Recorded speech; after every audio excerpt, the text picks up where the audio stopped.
Hey everyone, you're listening to the official podcast of 4playernetwork.com. Check us out at that address for everything you need to know about our community, monthly giveaways, and nightly live streams. You can even support us on Patreon at patreon.com/4player. And last but not least, you can catch the live recordings of these podcasts every single Thursday night on our Twitch channel. We hope to see you there. Enjoy.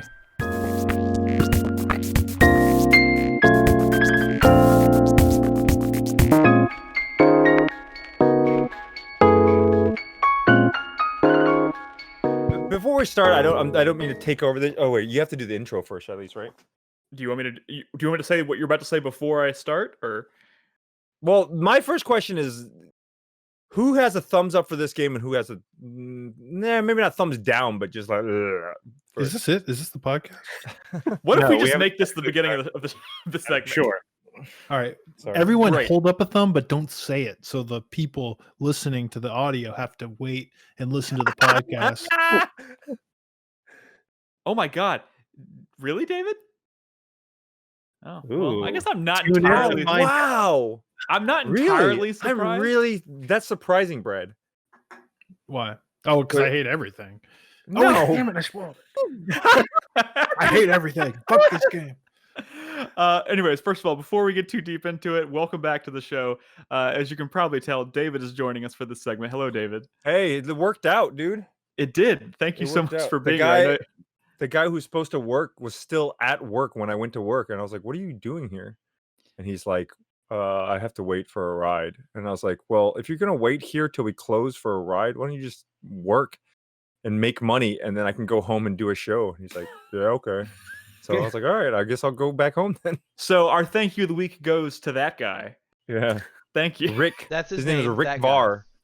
Thank you, Rick, for doing that for us. Thanks, Rick. Rick Barr. Var with a V. Rick Varr from Kincaid, West Virginia. Look him up. Anyways, if you're listening to the show now, we are about to do a spoiler cast, a full-blown spoiler cast for Final Fantasy VII Remake. So if you are intending to play the game and you have not yet played it and you don't want it I spoiled, think everybody who wanted to play this game played this game, right? But and all you fuckers should apologize to Chris Davis, right? Because I remember when I finished this game, I finished it a month after it came out. And when I finished it, I remember I was like, "Well, who's finished it? Who's finished it?" And I messaged Chris, and I was like, "Hey, man, you want to talk a little bit about Final Fantasy?" And he was like, "Thank you. Finally, I have somebody to talk to about this." Yeah. yeah, and that was I guess And that was, I think, another month ago. So like, I 2 months finished now? it like the Tuesday after it came out. Well, you fucking sat down and you played that game for 3 days straight and finished it, which is not fucking fair because I don't have 9 hours a day to play games. guys, I just want to say, that sounds like a real personal quick, problem. I mentioned this earlier. I am about, if you're familiar with Tim Rogers, I'm about 2 hours into his 3-hour review of Final Fantasy VII Remake. And in his video, he specifies several times that he has played the original Final Fantasy VII 16 times from beginning to end since 2017. Jesus. And it made me 2017? Since 2017. And it immediately made me feel like I have no credibility at all. No, Talking he was about doing Final that Fantasy because he VII. did a video series I where know. he explained the translations of the entire. I know, but it's just like I will never know All right. When did this the game details. come out? No, 1997. not Final Fantasy Oh, 7. It The fucking remake. It got delayed. It was like April April 9th, 9th. 16th. Okay, so yes, it took me a month. I beat the game on May 13th. So it was a month ago. Yeah. We've Does all anybody been else- just fucking waiting for Brad. Does anybody else? That's the wanna long measure and short their of it. dick? Diva. Anybody else want to measure their dick? No. Okay. Let's. I don't know where we want. This is why I said I need your help, Brad. Because I don't know where we want to start this conversation. Start. Well, because- first of all, this is a spoiler cast. So do we want to stick to the story, or are we kind of giving our overall impressions of the entire game? Sephiroth kills Dumbledore. Yeah. I I mainly think we should focus on story. We've talked a lot Stupid, about right? mechanically stupid. speaking. We have. We're we have- open to spoil the original game as well. We kind of have to talk about this. Well, right? no, it's just up to Midgar, right? No, but the thing is, Well, 7. There's Come on. At this implications point, to the ending of this the game. statute of limitations on Yeah, Final Fantasy yes. 7 is On- over, on a right? it's 20-year-old called a game. spoiler cast. Yeah. Yes. Put a disclaimer. Oh my the God! notes. Yes, thank you, Saifu Wong, for bringing that up. I'm gonna bring that up later. Sephiroth kills Eris with an S. In the original. In the original. Yeah. Okay. And this one he kills Barrett. Or So something, I think, but not really. I could be wrong. But I feel like the bulk of the conversation we're about to have is going to center around the ending of the game. No, it's the whole thing. It's the. I know, I mean- basically the explanation, right? Right. Yeah, Right. So correct. So the question is, where do we want to start this conversation if we're not going to jump straight to the end? Because the bulk of like the meat of the conversation. So is here's happened my at the question. end. Okay, Yeah. here's my ultimate biggest problem of the game, or I guess the concept of the game is: would you have preferred a straight 1-to-1 remake, or are you okay with these Good question. time is. traveling? In fact, it's the ghosts? important question. Correct. That is the question of this segment of And the that leads into the Spoilercast. second question, which I'll ask if you guys want to give your Sure. answers. So, first. so let me hold on. Let me quickly answer David, because when we first heard about Final Fantasy VII Remake, I wanted a 1-to-1 remake. That is Yes. what I wanted. Yes, And then That's- this game that's the came point out, I'm and getting I was to. like, "This That's is kind question of two. different. It's kind of interesting." So everyone else can answer before I go into my. Okay. my Well, so David, do you remember the conversation we had about this game Yes, before exactly. it came out? You So said, what- how in the fuck world are they going to 1-to-1 remake Chocobo Yes, breeding? exactly. I remember when I beat the game, there was a guy in my chat room. He was watching me beat the game, and he's like, "Well, I guess we're not getting Chocobo breeding, are we?" And I was like, "No, we are not. No, We I'm are not talking getting about that." I'm talking about more what I was saying about what would make this game, the Midgar game, like successful for me. And I said like good character development, kind of fleshing out the relationships in the moments that the original game had and make you care about those characters more. So Right, when and stuff starts to and happen to them, They were you doing care about kind them of more. that, right? They were doing that. And when they started to do that, the first half of the game, I was like, they're actually doing what I wanted. And if I got a whole Final Fantasy VII game that did this, I'd be happy. But now after the ending, I'm not so I don't have the same questions about the next game like I did before. I still kind of have those questions, but Mhm. now my questions are like so much more, right? Well, yeah, that's what I was gonna say. The questions have not become what's Cosmo Canyon Yeah. and what's like Rocket Town or whatever. It's what the fuck's gonna happen next, because now there is like you can't speculate. You have no see- fucking idea what's gonna happen. It's a cool idea what they're doing. I don't trust them. So I kind of wanted just a regular ass remake because the stuff they were doing to Well, they were flesh saying- that out, I thought was good. And if they did that for a 1-to-1 remake, it could have been a really amazing series of Okay, games. real quick, before we go any Now further, it could be a clusterfuck. before we go any further, I feel like we need to kind of lay out what happens at the end, specifically we because do. We do everything need we to set talk that up. about is going to tie into that. Yes. Well, Okay. I think to David's point, it's not what happens at the end; it's what happens the entire fucking game. Yeah.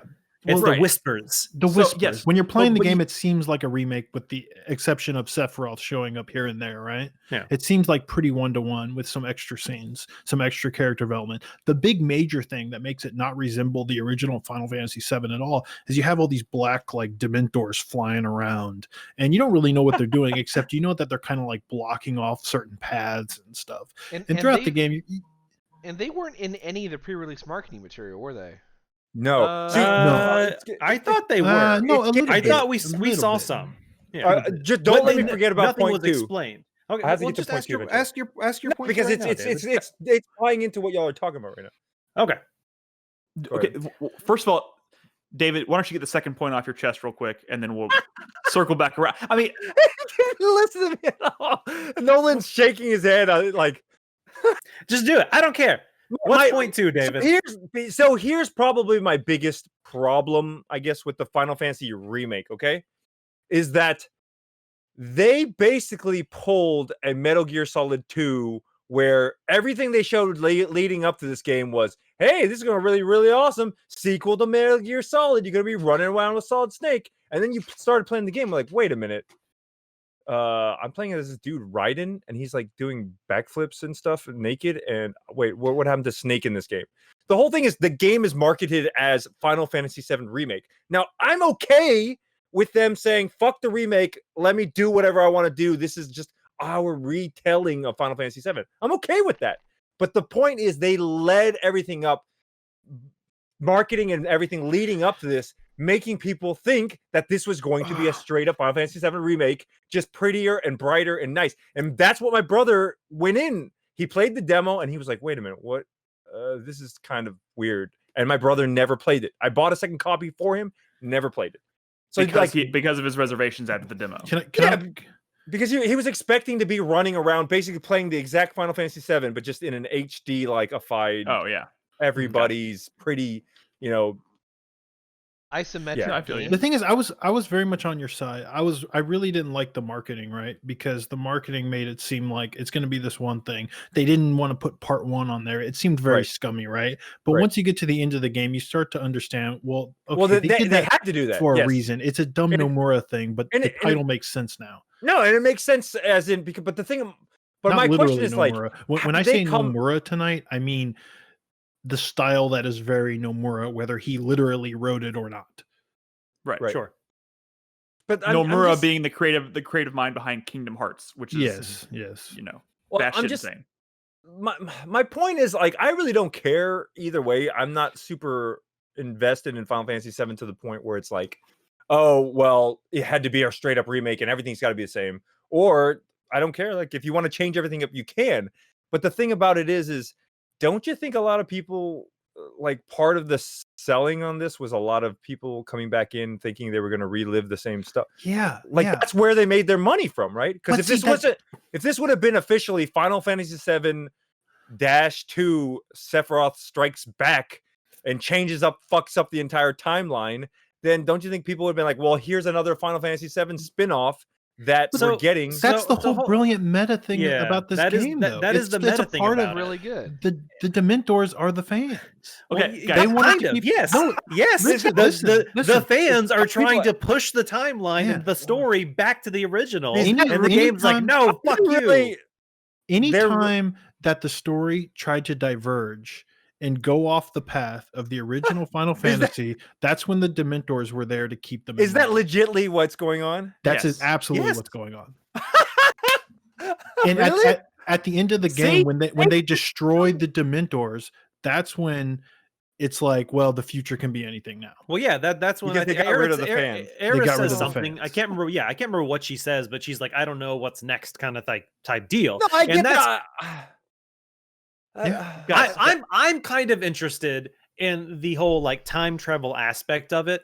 No, that's fucking Sephiroth going and stealing the almanac and changing his future. Hold on. Where you want this fucking story to go? Hold on. I'm not talking about Sephiroth in this case. I'm talking about Aerith in this case. I'm interested in what it seems like to me, and I've read some stuff online that could be the case. But it seems like at the end of Final Fantasy VII Original that came out in 1997, after all of the shit goes down, you see Aerith and the life, what's the life stream all around her. And I think the concept I've heard is that's maybe her like going back in time or some shit to the start of this game. And the Aerith we see in this game is actually the Aerith from the original. And she's kind of reliving shit, and that's why she knows stuff she's not supposed to know. There's hints and in there. Conceptually, I like that. Guys, I sorry. What's up? I haven't been able to like interject anything into this, and it's kind of getting out of control. Ahead, Nick. Go ahead. Okay. We've kind of touched on like Nick, did you like Avengers Endgame? That's a good question. Yes, I liked Avengers Endgame. Could not stand Avengers Endgame. Could not. Because when you could try time travel and go and change anything you want, then there's no structure. Good point. I like that first one a lot more. Yes. Well, hold on. I don't Infinity think War is fantastic. I've lost control of this again. Yeah, he did. Sorry, go ahead and interject. Hold on 1 second, Nick. I don't think that's how time travel works in this universe, if that even is what it is. I think it's the fact that Aerith died, and as an ancient, she somehow got interjected into the time life stream, not time continuum. You must say time continuum. Yes.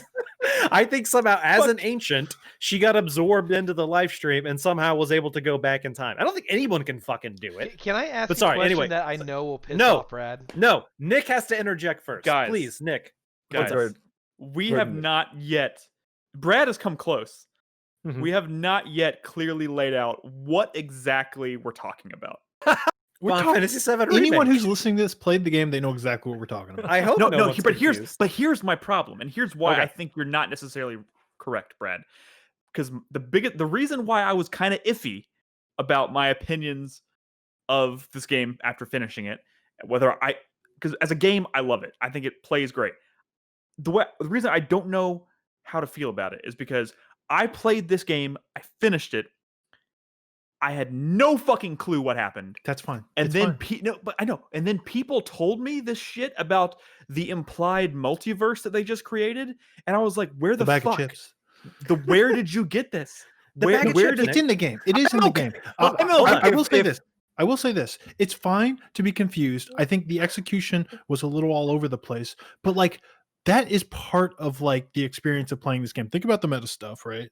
Like talking about it, what all this really meant. It's crazy. These are Kingdom Hearts fans. That is a series that gets crazy, and part of the excitement of playing a Kingdom Hearts game, of finishing a Kingdom Hearts game, of getting ready for the next one. Think about all those lore videos me and Nolan were watching before this new one came out. Is trying to piece all this shit together, talking about it with other fans, and sussing it all out. And just because it might not be very clear right away, could be a fault of the game, could be a fault of the viewer or whatever. But it requires maybe like another replay or rewatch. That's what I wanted to bring up, Nick. When I finished the game, I think I got kind of some hints of what was going on, but it wasn't until, and I don't fucking have time to replay the game, I looked up some shit online. And it's not that I was trying to look up other fan theories. It's more so that there are certain key points in this game that the first time through, you don't really get it. But if you were to replay the game, or even honestly just watch those scenes over again, you'll start to understand. And there are scenes, especially around Aeris, where the first time you're playing, you're just kind of in the moment. You're not thinking about it. As soon as you kind of realize there's some time travel or whatever the fuck aspect to it, I think you multiverse those scenes. Multiverse, I think, is the better. If there's multiverse, maybe both, actually, maybe both. Yeah, that's the thing. The multiverse is heavily implied by the fact that the bag of chips that flies across the screen. Look, they're not. What is with the bag of chips? Listen. I'll explain. No, seriously. You keep I'm saying going to bag of explain chips. the bag What are of you chips. talking I'm about? going to explain the bag of chips. Explain it. At the end, when the Explain the Dementors are ruffles. destroyed and you see Zack walking with Cloud, and all of a sudden it applies. Well, Zack didn't die. He was supposed to die. He didn't die. This is different. This has changed. This is not how it was in the original. A bag of chips flies by, and you know what's on the bag of chips? It's the dog logo. The one that you saw. What's his name? Yeah. Scout. The one that you saw all over the game. The one in that various tags. Barrett and Tifa make such a big deal about. It's the same dog, but it's a different breed. It's the same logo, but it's a different breed. So it's suggesting that this is an alternate universe. Oh. Zack is alive. Little things are different. Biggs is alive. It's not the same game anymore. They zoom in on the bag and kind of slow it down for a second. Yeah, to be like, it's literally in front of the camera. It's not subtle. They're not trying to hide it. So bam, let me ask you. Can I ask a question? Yes. Okay. Are they going to kill Aeris off again? So here's the exciting question, right? Is like so they're saying that they're still going to have, it's still going to be a remake. They're still going to have a lot of those moments, right? What they're setting up is it lets us think that anything can be different, right? That Aeris can survive. So that is it going to be different? Maybe Tifa can die, right? What it allows us to do is it allows them to do it and have us be caught off guard, have us be surprised. Because the only thing that a remake of Final Fantasy VII is not going to be surprising is that Sephiroth's going to kill Aeris. But now we're thinking, well, maybe it's not going to happen. All of a sudden, we have the nostalgic moments, but we also don't know what's going to happen, and that's exciting. Hold on. Zero Sky says a good point. What if Sephiroth saves Aerith from Sephiroth?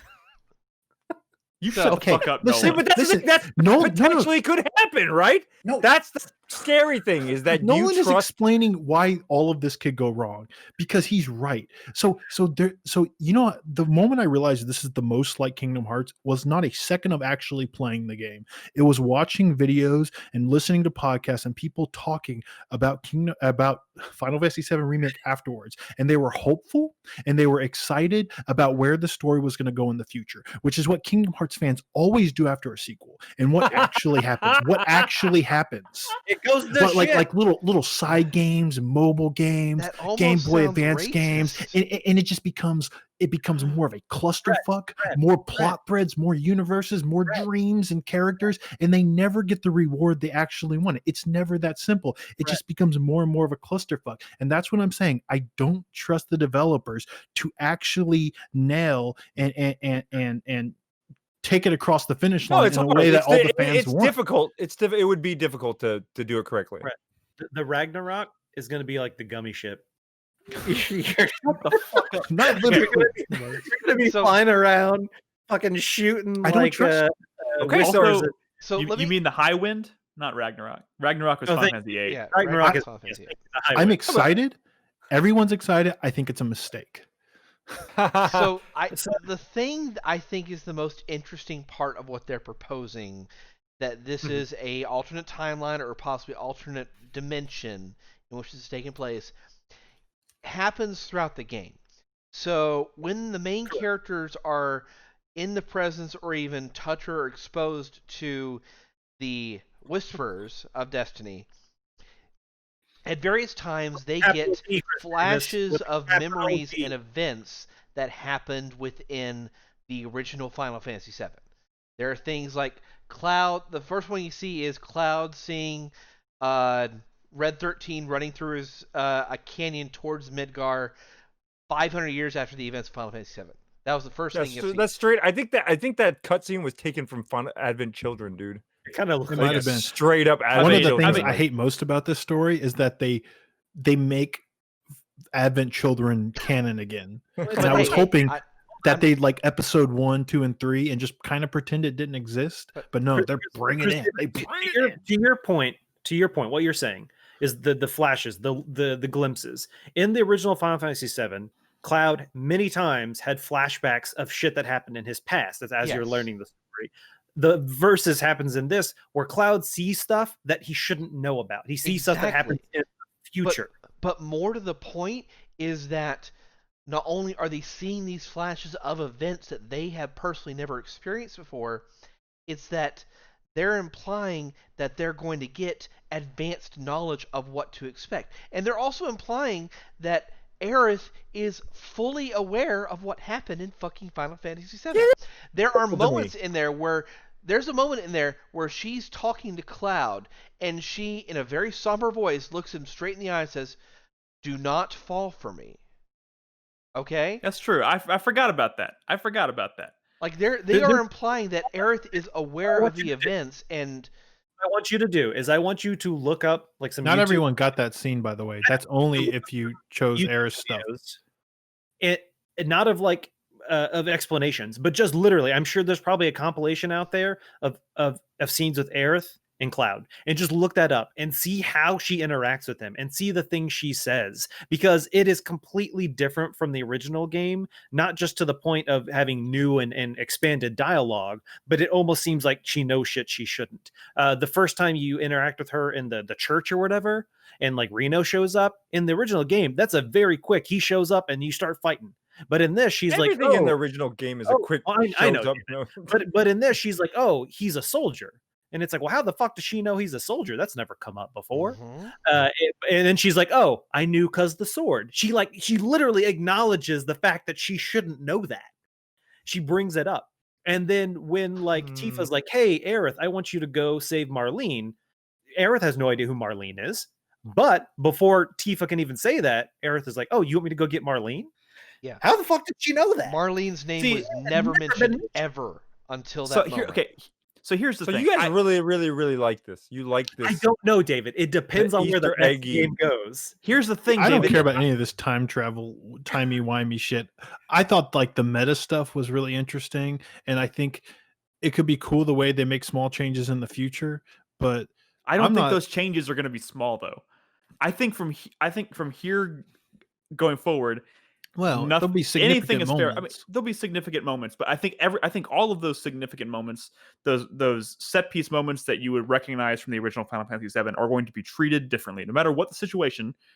Whether it's whether it's Aerith dying, whatever the moment is, it's going to be handled differently because they can now do that. The last half hour of this game hour to a half hour of this game was such a clusterfuck. The execution was such a clusterfuck. That's where I'm so worried. That's that where the Kingdom Hearts shit really came into play. Like that whole you it literally was very fight Kingdom Hearts. you literally fight whatever the fuck the darkness is. Do you remember when you first start Kingdom Hearts 1, you fight that giant yeah. the giant Heartless? You basically fight that thing. in Not the just game. that, but you're picking like between the 3 like weapons that kind of represent both you and your 2 other main characters between Donald and Goofy. Yeah, And those this 3 entire enemies, game when I was running No. around, those 3 enemies you fight have the weapons of Cloud, but also Tifa and Barrett, just like with Donald and Goofy. But more importantly, Don't do it. Those Goofy! 3 mini bosses that you repeatedly fight over and Advent over and over Children. again are supposedly the 3 antagonists of Advent Children. See, this is the Kingdom Hearts conversation shit where people are trying to fuck Advent Children. I didn't okay? know that. Hold on, Brad. And you were a better person 2 seconds ago before you After knew this that. game, I tried to remind myself of a lot of the Final Fantasy VII lore and stuff, and I was like, Mhm. you know what? I haven't watched Advent Children in years. Let I me go watched- watch it. I watched couldn't Advent get Children. 15 minutes in, Dude, Advent Children's God, that so movie's so bad. What is There's this? some cool such a fights. bad movie. If you want to see the future of Final Fantasy VII Remake, go watch Advent Children. Because Dilly that's dally, essentially shilly where shally, we're dude. going. I'm scared it's going to turn into Dilly-dally, Advent Children. I'm so shilly scared. shally. Guys, y'all need to try really hard not to talk over each other. Yeah, There's like 3 of y'all talking at once. It's the part It's where, fine, I'll remember, just mute them and I'll leave my audio in. So remember, hey, Nick, remember the time when, like, Rufus has Sephiroth's mother's head? Yeah. In a little box, and he's hiding it all from the time, and he's running away, and Kadaj is looking for it, and they're sitting there talking on a rooftop, and then suddenly, like, for some Wait, reason, is this from Rufus Advent Children? Yes. I'll tell you I this don't- much. I Rufus don't looks remember far a less goddamn stupid in second. Advent Children than he does in this game. Yeah, and then suddenly he decides to reveal that he actually has it and throws it off the edge of the cliff, and then Kadaj jumps off of it, grabs it, and then hugs it like it's a little baby, and then Okay. inserts the Final piece Fantasy of mother doesn't have into to him, be and then he this. transforms into Sephiroth. Final Fantasy doesn't have to be this, There we man. go. You know what my favorite part of the game was? It was going on the upper plate with Jessie. Not the bike stuff, but like kind of walking through the Yeah. neighborhood and going to her house. Yeah, and I was no, like, absolutely. this is what the Final Fantasy remake needed to be. It Yeah, needs to be dude. the And then original did you- game, the original story, which was good, but fleshed out with more character moments, with more character development. And Yeah. this is good. This is And good. then you fight off those guys on the bikes, and then Jesse gives you a kiss. Yeah, you learn about her dad and Did you get her a kiss from Jessie motivations or for no? why she's in Avalanche. That's the good stuff. Did you get a kiss from Jesse? Yes or no? I don't remember. Then don't say yeah. Don't say yeah like you got kissed by Jesse. I said I don't remember. Not No, yeah. I said yeah. I said remember when you get it, and you go yeah. You said yeah. Go rewind it and look. I said, do you remember getting a kiss from Jesse? And you go yeah. You just casually brushed it off like you did the someone work. check It the was like a tapes. peck. Like you did the work. It was like a I peck, did it. right? I did the work, dude. It was like a peck. It was a peck. It was a peck, and then Yeah, I saw it. it was a delayed. She was like Cloud was like, I don't care, and then she's like, you get a reward, and she pecked I'll you be on the honest, cheek. I didn't get a kiss from Jesse, but I wasn't about to do that damn I did sequence over have again. some issues with the story outside of when it goes full Kingdom Hearts at the end. Is- I think is they Je- really kind of blow the load on all the Sephiroth stuff. In the original They game, there's a do. lot of like cool build up, right? Yes. And then there's like that scene at the very end when you go see Sephiroth's not in Midgar at all. You literally don't see him. Yeah. So you get Well, you to don't see him in Calm, person till the end of the game. or not. You don't Calm. even see an image of him until the Calm flashback. And you get imprisoned in the Shinra Tower, and you break out of Yes. prison, and you Right. see blood everywhere, and you follow the blood trail, and you And go up, then and it's President it's Shinra with the sword through his sword back. impaled through him. Yes. Yeah, and Yeah. that's all you see of Sephiroth in Midgard, or you don't actually see him. You just see, wow, this dude is scary. This is some real shit. The story is changing, but here you meet him like a bunch. You fucking fight him at the end, and he's already like And Advent remember Children Barrett gets- winged, and Barrett it's gets like, stabbed. come on, man! Like it's showing me that this story might not even be about Sephiroth anymore. It might be about he might be Kuja'd, by the end of this fucking thing. So And that Nick, scares me the too. one thing that kind of confused me in this, and I didn't really know, what was going on or whatever, and I don't exactly remember all the Sephiroth clone shit. I had forgotten to an extent that was in Final Fantasy VII, Yeah. and they showed up in this, And sure, okay, yeah, the Sephiroth clones or whatever, and they're the cloaks. But then, like, towards the end, I think when you're on the Shinra Tower, one of them Yeah. was like a Sephiroth clone, but he was Sephiroth. And then when you kind of look away and look back, he's not anymore. Like, that shit was kind of weird to me. I don't know. Like, it's one of those things where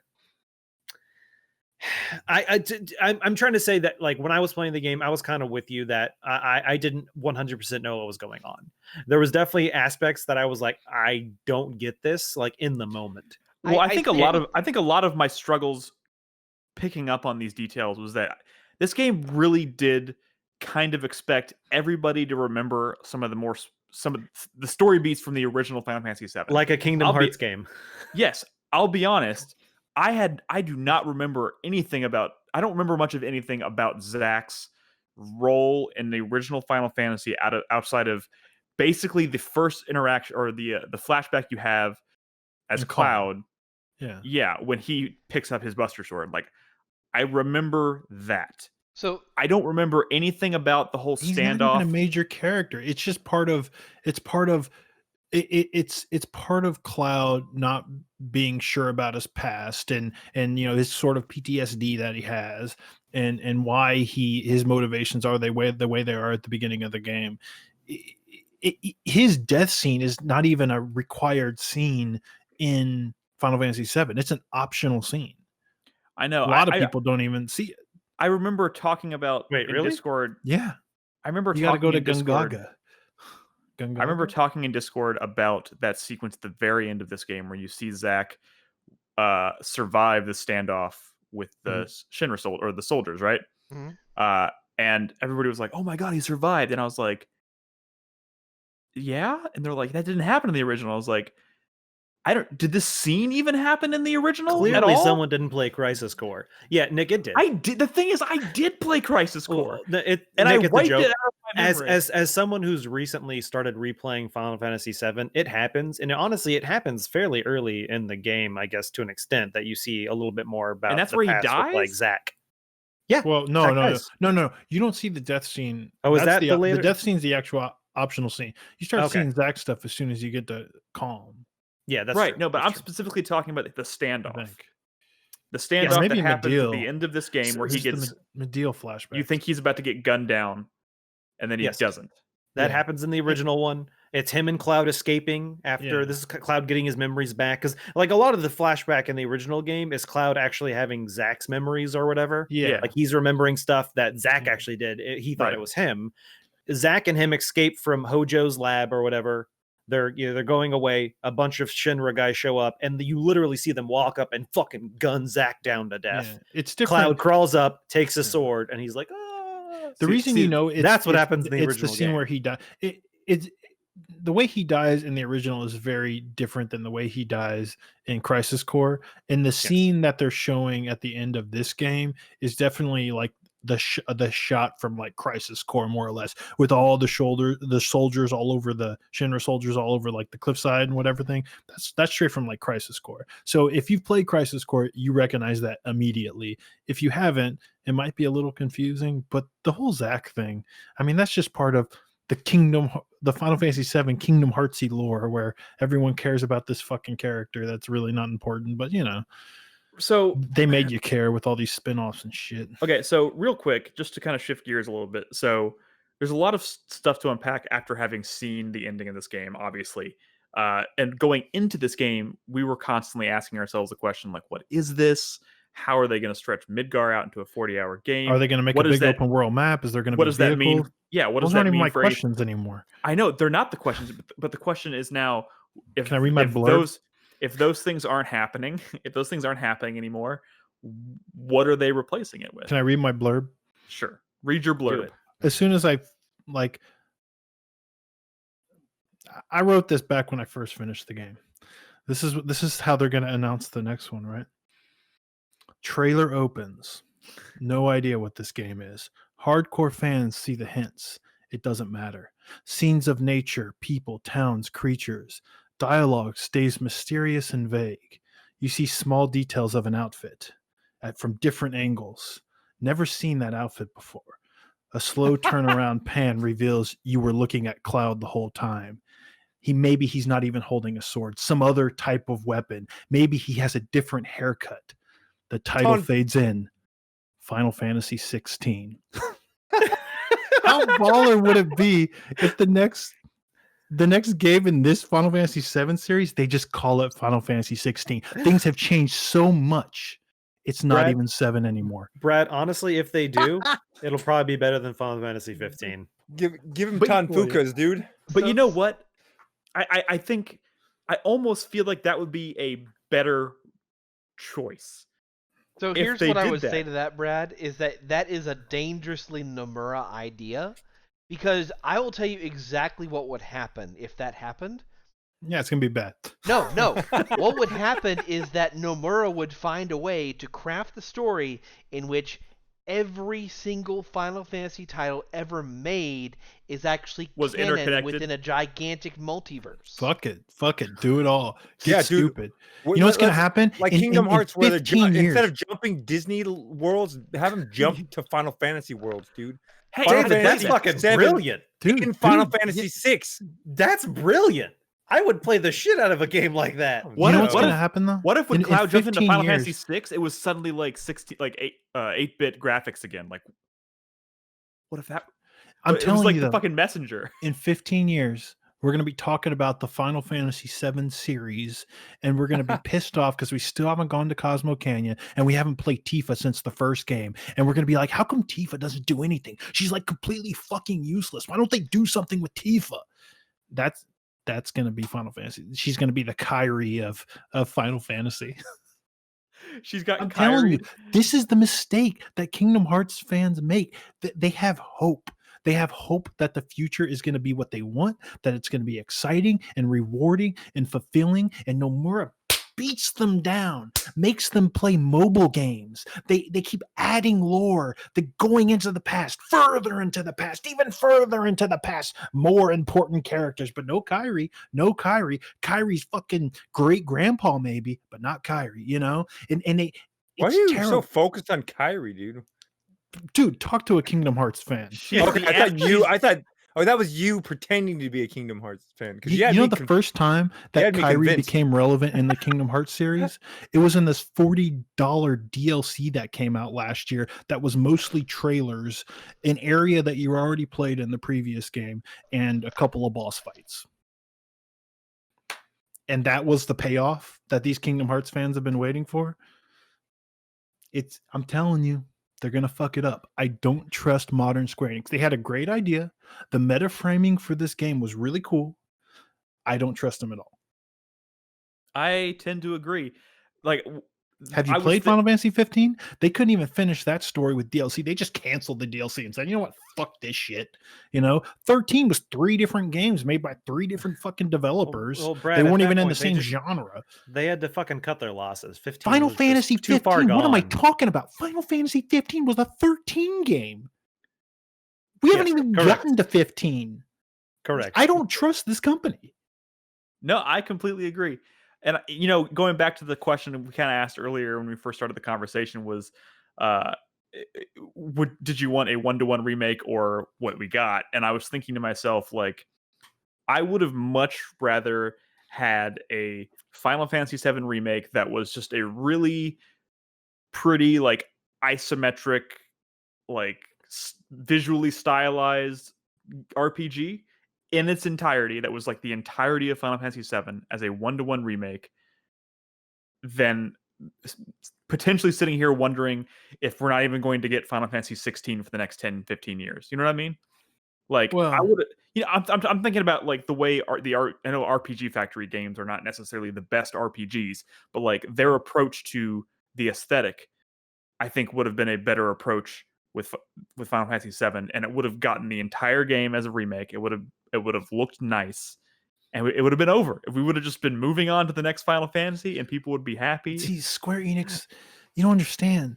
What they did was smart. I don't know if they're going to pull it off, but it's smart because we're going to be now. If we finish this game and the ending didn't happen the way it did, it was just they stepped off. They fought the boss at the end of the biker sequence, right? The bike sequence, and they just kind of stepped out into the world and they're like, fucking now we got to go find Sephiroth. And you walk to calm, right? if it was that would have been fine. But the questions that we had before of like, well, is it going to have vehicles? Like, it wouldn't have been as exciting and hype as it is now. Now it's like, where is it going to go? Now, when the moments happen, we're like, is Aerith going to die? People are going to be talking about, is Aerith going to die for years? And that is something that never would have happened before. And I think because of that, Square Enix wins. What I think, Nick, is if they would have done that 1-to-1 remake, it would have sold a bunch of copies, right? But now it's not a 1-to-1 remake. It's different. So people are like, well, I can't remember exactly how it was different. And I don't own Final Fantasy VII anymore because it's on my PS1 that I sold 15 years ago. So I'm going to go buy a copy of Final Fantasy VII on the PlayStation Store. And they're going to make more fucking money. It's brilliant. They're going to make more money than if they had done a 1-to-1 remake. This is all story stuff. You guys were actually okay with the gameplay stuff too, though, because that's also where I have problems too. Because it's basically you're walking forward for 40 hours. Yeah. You weren't on some of the earlier shows where we did talk about this without spoilers. I think a lot of us did have some issues with the gameplay itself, especially with the combat and like the other people in your team not really doing shit if you weren't controlling them. Yeah. But yes, this is a very linear game. The open areas aren't very open. Yeah. There are definitely issues, and to be honest, I can't believe I just played a 40-hour game where when I think back on it, I can only really remember like 4 or 5 different areas that I was, I was in the slums. You're talking about Okami, right? That's how I feel about Okami, dude. Well, that's a conversation we'll have next week. Why we have it next week? Why let's talk about it now, Nick? David, you're talking about it being 40 hours and them adding stuff or whatever. Like all the side quests in this game were fucking stupid. They did not need to be there. I'm setting Nick up to talk about the. You're right. Sorry. We're doing a Revival Club podcast next week. Thank you, David, for Okami on Tuesday night at 8 p.m. Now, real quick, backing back up for a second. To Nolan's point, I've voiced this complaint many times on the show as well. Those side quests are fucking terrible, atrocious. Okay, remind me of the side quests. All right, I thought they were okay. There's nothing in a little bit, but dude, they are so bad. They're not only are they dull and boring, there's the one where you have to like find the kids or find the cats. they're all bad, and talking to people takes forever. Forever. I would have, if they had ripped that out, this game would have been. They could have ripped a lot of the stuff out. They could have. I think about all my time I spent exploring the same areas over and over again, going from the slums to Wall Market to Shinra headquarters. Everything is basically hallways, right? Because around the world sucks, and that's what made the side quest suck, to be honest. Right. Dude, and hold on. There was a point in the game where I did a side quest for, I don't remember who for, Sam or something. And he's like, thanks for doing this side quest. You now have free fast travel with chocobos. And I was like, there was fast travel with chocobos? I didn't even fucking know. But no, there was fast travel before, but it cost like a little bit of money. And now that insignificant amount of money is gone. And I was like, what the fuck did I do this shit for? I was so pissed off. Dude, that's when I decided I'm not going to do any more fucking side quests. Side quests are bad. Level design just in general is boring. It's just a series of hallways, which, brings... What about the Honeybee Hotel? Did y'all like that? Honeybee Inn? Honeybee Hotel sounds better. Honeybee Hotel. Yeah. Okay. I don't like that. Yeah, I like it. I don't like that they missed out on the big buff dudes in the hot tub or whatever. I wanted to see that part. I feel like that was a missed opportunity, dude. You know what my favorite part of that was? Funnier.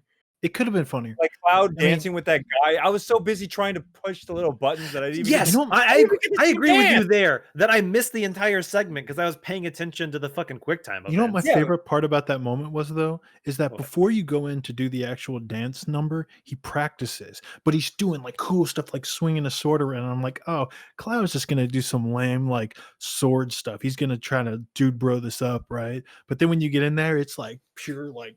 He's lost control and he's doing some crazy stuff, and I was like, I'm glad. I thought they were gonna like make it lame, but no, it's properly. It's a cool sequence. You know what got me through all of the boring moments in this game that almost made me forget how boring they were? What? The music.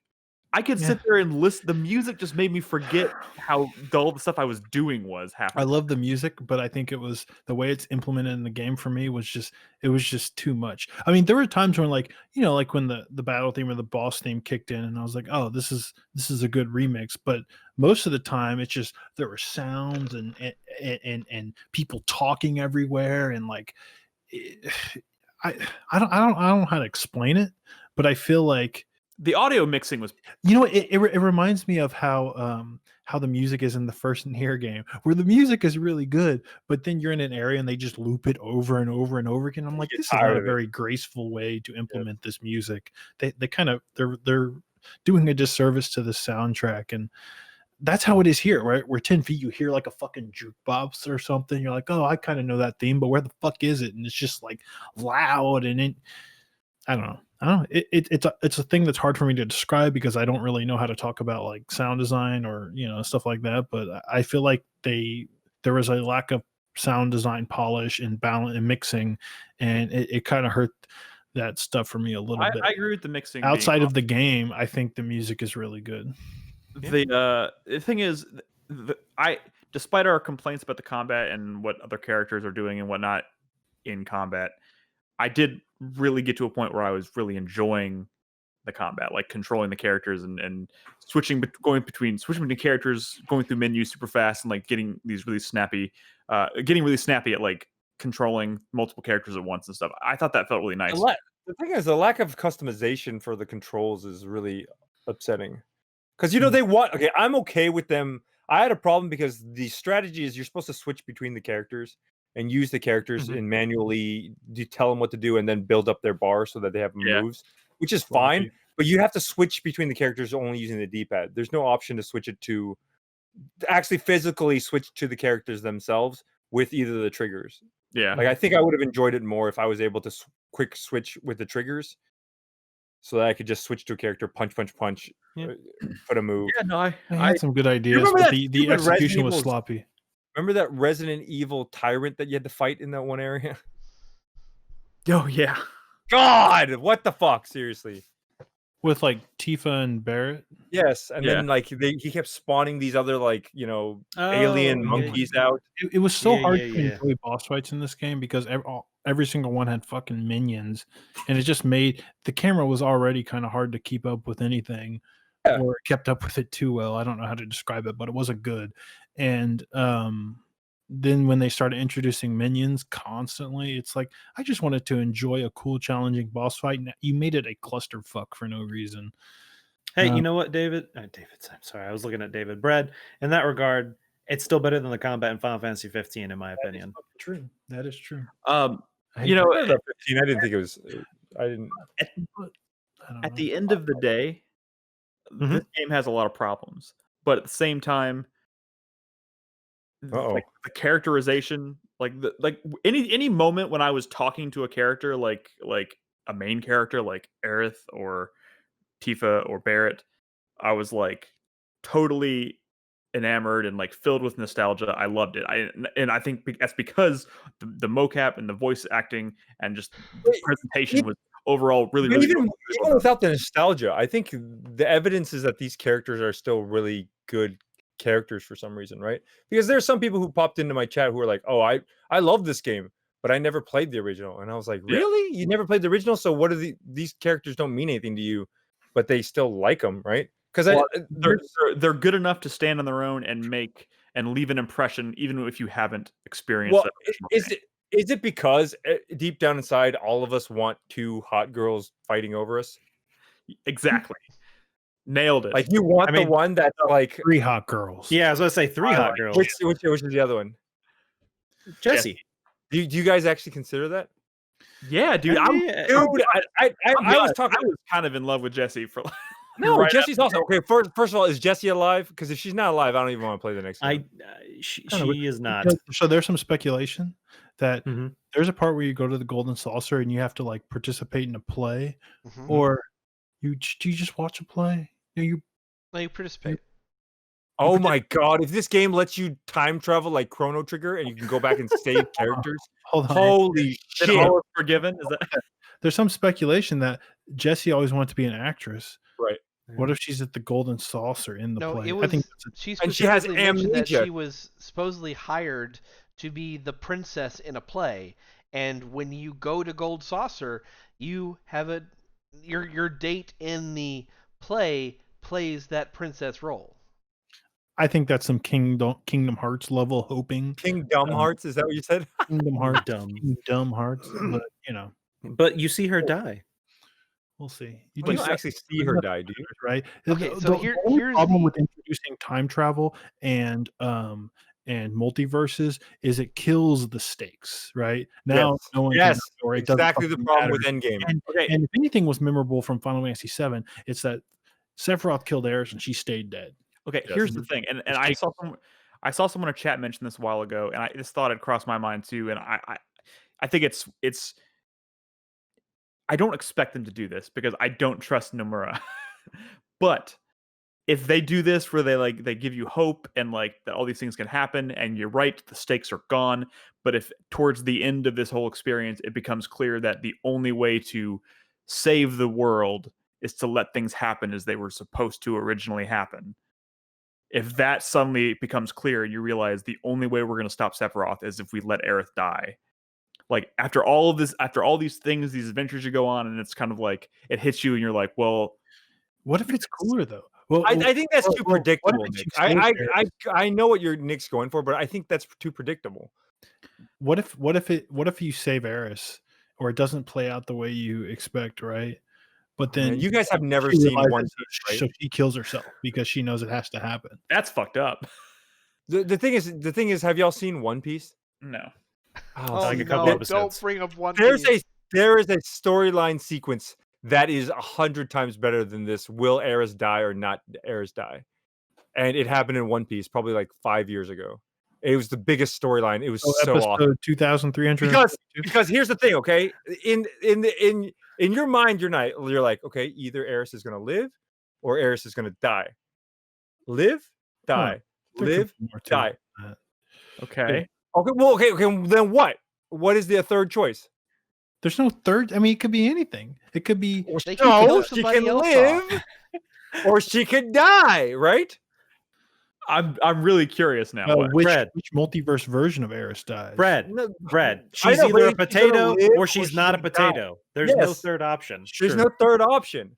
But in One Piece, they create a third option. Okay. It's You got me still- intrigued. David, I'm going to go watch 5,000 hours of One Piece to catch up It's real quick. It's not 5,000 hours. It's 500 episodes. So it's Oh, okay, just 500. 496 Out of or something 900. like that. About 250 hours. I guarantee you, from what I understand about Kingdom Hearts, there are definitely more than two options. Eris can live inside Cloud's fucking heart. That is true. Eris could get Norded. She But, could get but she lives. That's the point, right? That she lives. Oh my god, that's funny. So- Aerith could be what- possessed by Sephiroth. She can be What I split will in say- two, into a nobody, into a fucking Oh. somebody. Yeah, she could be split into Eris and Aerith. Yeah, it could be Zara. They can add an X to her fucking name. I mean, So Hey, If she gets split into Eris and Aerith, can we finally kill Aerith off, please? Nominate. Because Nominate. she's stupid. Y'all So call what I her wanted to- Aerith, huh? All y'all fuckers call her Aerith. No, I you switch you back and never forth. Heard me say Aerith.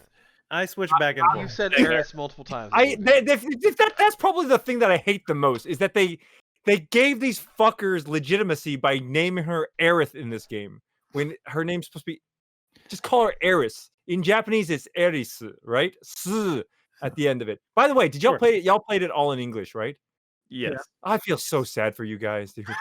I feel so sad for you. I will say, I think the English voice acting and the writing for the dialogue is you- actually pretty good in this game. Yeah. No, but I mean, it just doesn't match, right? Like people always What doesn't compl- match? Well, the way English is spoken is not the same as Japanese, and Yes. the animations for all these characters are animated in Japanese with Japanese voices in mind. So when they go and make all these noises, like you can't have a character on screen go and then Are we not playing the have same game?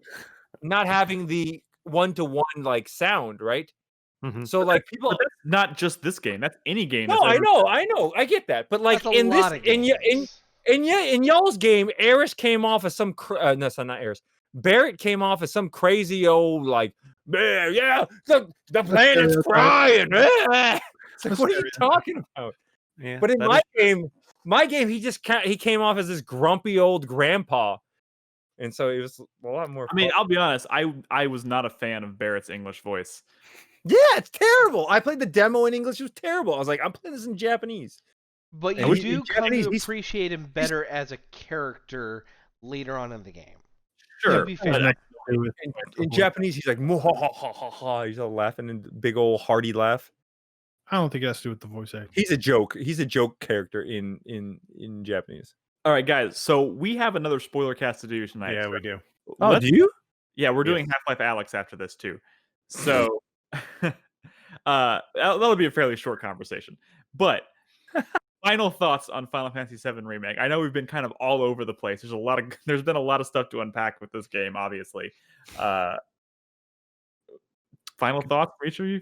Okay, so like, give me a real answer. Is Aris going to survive the next one? I don't think she is, but I don't think she's going to die in the way we expect. Okay, I okay, think so they're going to give you hope that she's going to survive. She's going to survive that moment where you expect her to die, only to die somewhere else. I think she's going to die, but I think it's going to be Cloud that kills her. Well, Cloud almost kills her in the original. Yeah. No, they make the I can implication tell in the original Chris game. Davis has been watching lots of lore videos. No, I have not. This is something I've been thinking about for a little bit. Because I thought about the other day with the Black Materia Pyramid, how Sephiroth kind of took control of Cloud and he gives Sephiroth the Black Materia. And I was thinking about how with that reunion member that you meet early on in this remake, how he reappears sometimes and how they're implying that one of the not only clones. that this is a Oh, I think right. it's more than that. I think they're implying that Sephiroth is an immortal being that can only exist by possessing a reunion member. This is So ridiculous. he's got a Norda boy. So he has to possess a reunion member. Cloud's a reunion member. He could possess Cloud and This dude has gone full Kingdom Hearts. Get him out of here! I'm just gonna saying send you Nomura Chris might Davis. do that. Chris Davis, Get him out of here! Do you have a keyblade in your room hanging on the door? No, I do not. I have On the not wall. played a Kingdom Hearts game. Since I'm the getting first you game. one, dude. I'm getting you one in one of those big like Sora shoes. There was one oversized ones that you can run around in. Guys, I'm not gonna lie. That will go in the trash. you know what I think is more likely than what you just said, Chris Davis? I think it is way more likely that they have not thought a second about what they're actually going to do. And they're that's just gonna true. figure it out That's as they true. go. That's the Kingdom Hearts way. They have no fucking clue. Yeah, we'll worry about it. They're later. waiting for the fan theories to come up, and then they're gonna pick the one they like the most, and they're gonna be No. like, "That's the one we're doing." You know what Kingdom Hearts is? Just Kingdom saying. Hearts is the Least amount of views Kingdom on Hearts- YouTube, and they're gonna go with that one. Kingdom Hearts is the Lost of video games. And now they're doing the same thing with Final Fantasy So is VII. Sephiroth the smoke monster, or what is he? Yes, absolutely. Here's I'm just saying my- they have set the rules. I don't know if they've thought enough about what they're going to do with them now. my final hope- thoughts are that I hope that this next game either sticks close to the original story like this one did, despite the crazy ending, and still have, some small differences, right? Although they kind of destroyed the meta or the fandom, right? Or it just goes completely unrecognizable. Yeah, I no, don't want, like this awkward in between. that's the whole point, right? I That's want the whole Cloud to point. have a different fucking haircut. Either keep it the same or change it completely. There's no middle ground. My hope is that what they established in this game with the whole like whispers, trying to keep everything on track and whatnot. I hope that now that they've destroyed the whispers and all that shit, that yes, they go completely out into left field. It's completely different. Same towns and stuff. They're still on Yeah. the same planet. They're gonna go to Juon and the But Golden just- Saucer. And this is the fucking Back to the Future 2 thing where Yes, Biff I know. steals But the hold almanac. on. You go to the future. It's Biff Town. He runs the world. So Sephiroth here's my becomes thing. Biff. He marries Tifa. Her titties get even bigger than the before. Fucking, that's how you run the world. You have Cloud McFly go try to change everything back. It's great. Yes, Cloud McFly is going to get his pump up Nikes and he's going to go and change the past. But here's my thing. Is some people are either not happy about that or whatever. But when my question comes is how come time travel isn't possible or this or that or blah, blah, blah. Look at the fucking original story of this game.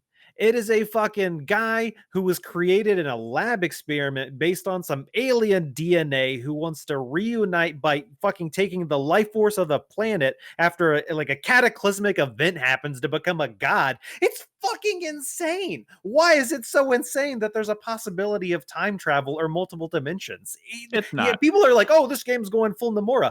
The game went full Nomura fucking 20 years ago. Kingdom Hearts was understandable. The first Kingdom Hearts was insane, but you could follow it. You know, it left. Dude, honestly, go replay Final Fantasy VII and tell me it's really easy to follow. And there's some crazy fucking shit that happens in the original game that you have to fucking look shit up or get reminded of. Yeah, science fiction, and or any fiction really can be crazy and over the top, but there is a way to do that so that the audience can follow it and the audience still knows what's happening. There is also a way. Nomura, I think, is just known for. I'm not defending Nomura. Things that need Kingdom Hearts 3 was a piece of shit in my opinion. I'm not defending Nomura at all. This next Final Fantasy could be horrible. I'm hoping it's not. It could go so wrong. I'm hoping it's not. They could focus on all the wrong things. To y'all's hope that it's going to be completely different. They have said in interviews that there are going to be differences, but it is still largely going to be the same. You know how there was no Final Fantasy characters by the time they got to Kingdom Hearts 3, and the real Kingdom Hearts fans like, I don't fucking care. All I care about is Riku, man. Riku, the real Riku, not Riku from Final Fantasy X. Fucking Riku, dog. Fuck Disney, man. That's just filler. Look. I've hold him back, Woody. I've hold Brad back, Woody. Explained this shit before, but I've explained this shit in Discord or whatever on Twitter. But the moments that we're hoping for, the moment where Red 13 Nanaki looks up upon his father who's been turned into a statue, and he realizes the truth behind his father's past. He was actually a hero. That's the fucking Disney worlds of the future Final Fantasy VII's games. And the real Final Fantasy VII Remake fans, the Kingdom Hearts fans, they don't care about the memories of the original game recreated. They care about, they want to suck up the last 20 minutes of this game where they're they're in an alternate fucking dimension fighting Sephiroth with a wing. What's going to happen? I want to fight more little black shadows and a big black giant monster. They're eating up that shit. That's what they want to see. They want to see more Riku. Fuck it. I think that's a perfect note to end the spoiler cast on. Does anybody have anything else they want to add? I think it was a pretty good game, and I'm looking forward to the next one. I think we all are. Or I mean, if for no other reason, just to see what the fuck is this. The thing is, as much as I gave this game a thumbs down, right? Just because I think. Because it's the story and the combat, everything, the gameplay all together, it's just no. But that doesn't mean I wouldn't be. At this point, I have to play the next one, right? Because it's I mean, what are you going to do? They got this one out? They got you. I mean, here's the thing: even if it's a mess, it's still going to be a fascinating mess that I absolutely want to. Dude, you don't know how annoyed I was in this game, dude. I was really annoyed with this game. Huh? Here's what I'll say, David, about Final Fantasy VII Remake. By the time I finished playing the game, so at the very beginning, I was excited. I got kind of meh, and then towards the end, I was like, I enjoyed the game overall. I felt like Final Fantasy 15 was a waste of my life. Okay, so at least. I started 15 up after I finished 7. Have you never played 15 or never finished it? Or? I bought it day one, never opened it. So what I'll say about 15 is, for as much as they made it, story though so far, right? Okay. Hold on. Guys, off, we cannot go into a I know. Final Fantasy 15 Nick, tangent. We're 30 not going into seconds. Final Fantasy 15 tangents. We're just going to talk about the first 10 hours. 30 of the game. seconds. 30 seconds, Nick. David, the story in Final Fantasy 15 starts out pretty good. Off pretty good, provided right? you've seen Kingsglaive or whatever. I have not. But people tell me I gotta go watch Kingsglaive, which is better than having children. However many hours in, all of a sudden the story just fucking goes away, and it just becomes bullshit. Because I'm at the part where he's basically spoiled rich boy. Daddy's paying for his expensive car. He's driving around, and now you find out that his kingdom is fucked, and he can't go back home. And what is he going to do with his life? You're about at the end of the actual story of the game. The rest of it is all fucking bullshit. It sounds pretty cool. It sounds okay. I'm gonna tell you something. People are gonna die, and you're not gonna fucking care. You're not gonna care because they don't flesh out the stories at all. You don't get to know characters. In Final Fantasy 7 Remake, I know, sorry, Nick. You spend time with them. Their relationship, because this is an audio. For the people who are listening to the audio, you really need to go download the video and look at Nick's face right now as he's shaking like, no, don't start talking about this. All right, I'm done. Y'all should go download the video. I know, because when Nolan talks about this, even though I don't love Final Fantasy 15, I feel an urge to come to its defense. Nolan, I'm going to finish Final Fantasy 15, and we can have a spoiler cast about that. Let's do it. We can talk about all the DLC and everything. I think 15 had higher highs, man. When you're running around on a fucking chocobo after they finally patched in your iPod. 15 had chocobo? Listening to like Final Fantasy 6 music while riding a chocobo in the wilderness.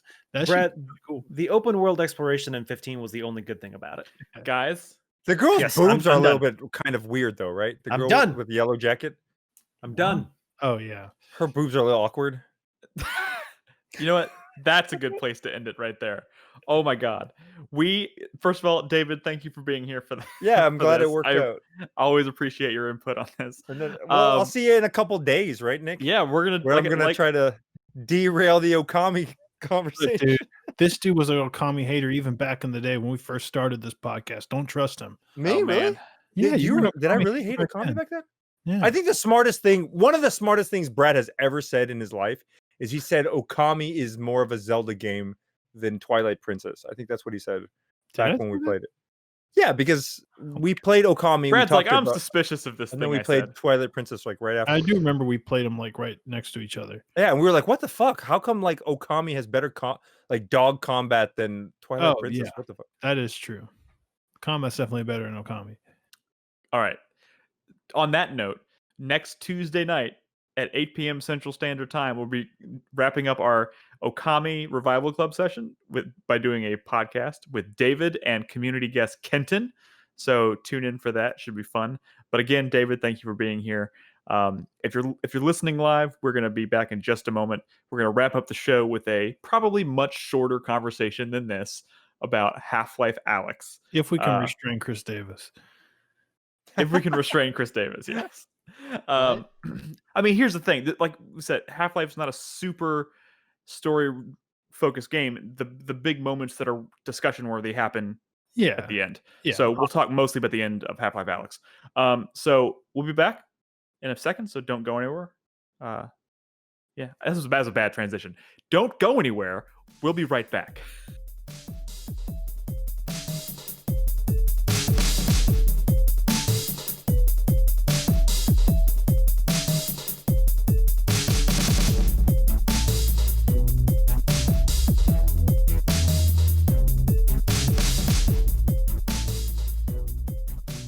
Hey everyone, welcome back to the show. This is our last segment for the night. This is going to be another spoiler-filled conversation. This time we're going to talk about Half-Life Alyx. We figured this would be a good one to spoil because, people have been waiting for a new Half-Life game for, what is it, over 10 years now, I guess? 13. Yeah. 13 years.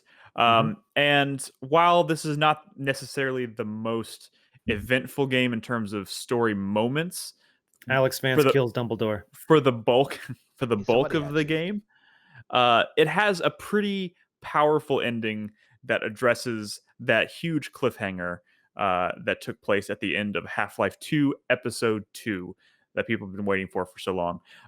So there's a lot to unpack here. I've only been waiting for it for a couple of months. That's true. No one played it for the first time. He doesn't know the pain. And I am extremely shocked that never got spoiled for me. Yeah, that's impressive. That's impressive. Yep. For me, it hasn't been 13 years either. I played Half-Life 2 for the first time when it came out in the orange box. So I guess that was 2007 or so. That was when episode 2 launched.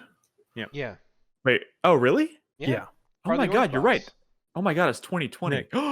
Yeah, It's been Nick. 13 Yeah, years. I was about to say that was 13 years ago. Oh my god, math. Anyways, yeah, I guess I have been waiting for 13 years. Time flies. But yeah, a lot of stuff happens in Half-Life Alyx at the end that addresses some of those cliffhangers, and we obviously couldn't go into detail about them. So if you haven't played Half-Life Alyx, which to be honest, a lot of you probably haven't because of it is VR. It is a VR exclusive right now, and the install base for that's fairly small. We've talked about that on the show. So you may want to, if you think you're going to play it and you don't want it to be spoiled, maybe tune out now. But otherwise, those settings with my 1080. Yeah, I mean that's what I have, Brad. That's what I mean, pretty similar computers. You need a beefy computer and an expensive headset to play this. Oh, definitely. You do. I would say to anybody that's listening, if you plan on doing PlayStation VR, I am seriously thinking that they're going to do a PS5 port in the next year. In the next year? Yeah. I mean, I wouldn't. I feel like I wouldn't be surprised. I mean, I think at some point this game will be available to a wider audience through a port on a console. But who knows when that's going to happen? So we're going to mostly talk about the ending here because, like I said, all of the big eventful stuff happens at the end. Just a superfluous sequel. This is a prequel. Yeah. So essential part of the story, I guess. When this game was announced, I think a lot of people's initial reaction was, cool, more Half-Life, but it's a prequel, so it's obviously not going to address those things that you want them to address, so it's kind of a bummer. And it turns out, not only does it address it, I think it addresses it in a really... Personally, I think it addresses it in a really graceful and satisfying way. I don't know, Brad. You finished it most recently. You finished within the last week or so. Yeah. How did you just general consensus as to how you felt at the end? How did it make you feel? The ending itself, or the game as a whole, or just the ending? Just the ending itself. I mean, the story moments that we're going to spoil here, I guess. Well, that's what I was going to bring up. Is yes, we've talked about Half-Life Alyx multiple times on the show from a mechanic standpoint. Yeah. The only thing we really haven't talked about is the story. I don't think on any episode of the show we went into depth on the story that's in this game. Yeah, so I guess just real quick, so you play as Alyx in this game, and it's all the events take place leading up to the events of prior to the events of Half-Life 2, right? So Gordon Freeman hasn't arrived in City 17 and all this stuff. So just to kind of set up the ending and where it starts to get for me it started to kind of click and become really interesting on a narrative level was at some point in about middle of the game, I think there's this giant floating suspended prison or whatever. They're not sure what it is at first. They think it's like an armory. They think it's holding like a weapon or something. Yeah, right? they assume they assume the Combine are trying to keep a super weapon up there, so they're obviously trying to take it down. And then at some point they get some intel and they start to think maybe it's not a super weapon, maybe it's a prison, and they're keeping someone there. And then it kind of naturally to a point in the story where Alyx overhears a conversation going on between you see like a shadow of a lady. I didn't realize Judith Mossman and an advisor of the Combine, and they her name. Everything they don't name the person, but Alyx and Eli and what's his name? I forget his name. Russell. Yeah, they all think it's actually Gordon Freeman that's inside the prison. That's the super weapon that they have to contain. I thought it was fucking Gordon Freeman because I forgot that he was like sleeping or whatever. He was taking a nap. Yeah.